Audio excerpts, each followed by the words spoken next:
हालानी में उस्तादनि ऐं शागिर्दनि पारां स्कूल जी इमारत जो कमु मुकमल न थियण ख़िलाफ़ एहतजाज कयो वियो।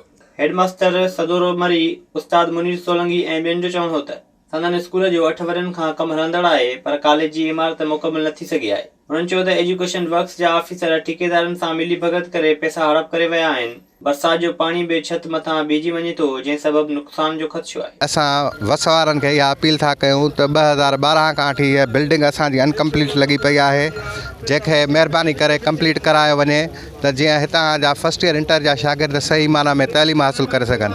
शागिर्दनि चयो त टीचिंग स्टाफ मुक़ररु न थियण सबबु 4 वरनि जी इंजीनियरिंग ऐं मेडिकल इम्तिहानी फीस जमा कराए दाख़िला वठंदड़ शागिर्द सिख्या खां महरूम बणियल आहिनि। उस्ताद न आहिनि, SST न आहिनि, प्रोफेसर न आहिनि, शागिर्द जेके आहिनि असांजा हालात जा तमामु परेशान आहिनि।